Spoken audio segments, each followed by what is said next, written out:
This is my fly rod right here. A flimsy little thing. But it turned out to be very strong because I used this fly rod to defeat mass incarceration. And in this video, I'm going to explain how I did it.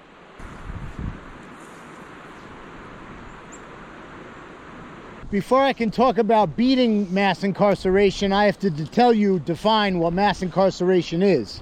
Basically, the United States leads the world in imprisoning people for criminal offenses. The United States has criminalized so much behavior that it jails more people than any other country in the world per capita, including China and Russia.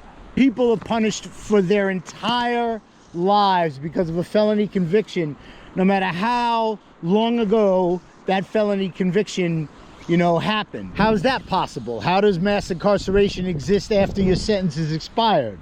Well, here's how it happens. When you want to be a doctor or a lawyer or a fly fishing guide, there's one right there, you have to get a license and pass a test. And many states have enacted laws barring people from getting these licenses that they need to practice their professions. And that's how mass incarceration persists even after you're incarcerated. All right, we got a little rainbow trout here. Not the big monster that everybody wants, but it's a little fish to brighten up the gloomy, cold day. Nice little rainbow. You can see the fly, a little nymph that I've been using, the Zug bug. And there it is, and there goes the fish.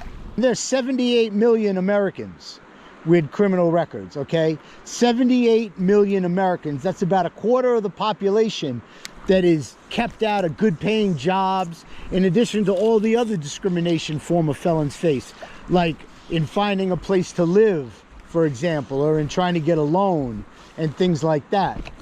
And there are so many of these laws that punish people perpetually that there's thousands of them across the United States, and it'd be almost impossible to attack all of them at once, just legally impossible. So you have to sort of pick your battles and pick one out and go after that one. And so that's what I did.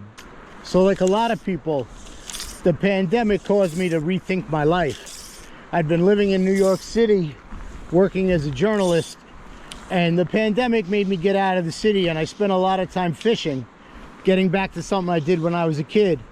And I realized that I wanted to be a fishing guide. And one of the states I wanted to be a fishing guide in was New Hampshire, because I'd spent some time up there during the pandemic, and I'd discovered that it was really an undiscovered treasure.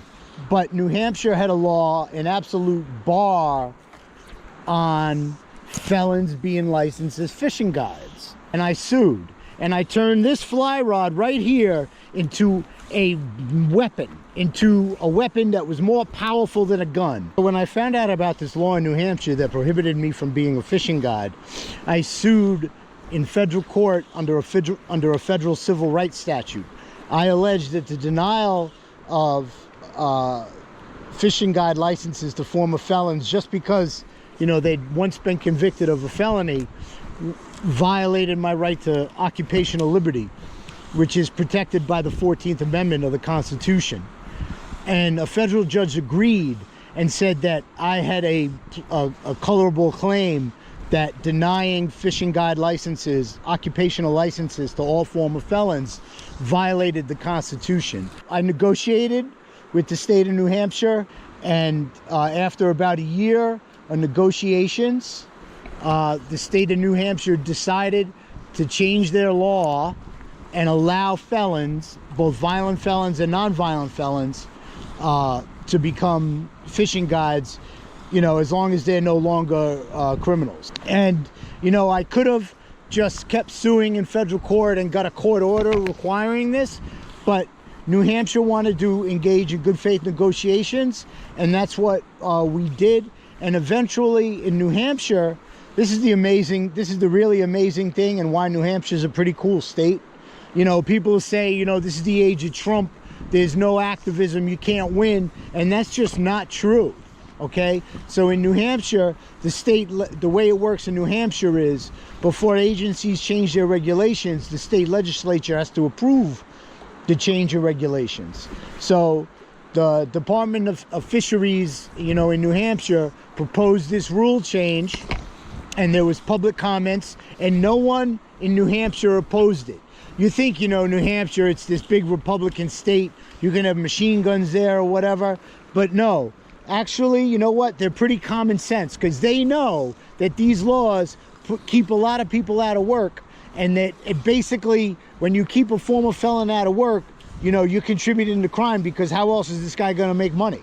He's going to live marginalized and under the radar, and maybe do some things he shouldn't to be able to pay his rent and feed his kids if he's got any. So, much to the credit of the New Hampshire legislature, they agreed to this rule change, and so we did it through the democratic process. We used the federal lawsuit to create the leverage, and then we did the debating, and we convinced the legislature of the Live Free or Die state that the right thing to do would be to lift restrictions, making it hard for former felons to find a job. And so that's what we did in New Hampshire. That's what this fly rod did in New Hampshire, more powerful than a gun. And I just wanted to share that with you and inspire you maybe to challenge laws in your own state. If you're a felon and you can't get the occupational license that you want, you can use my lawsuit as a guide to get the ball rolling and get out there and make these changes that Americans desperately need. So, J.B. Nicholas from the Salmon River in upstate New York, wishing you good luck in your fight.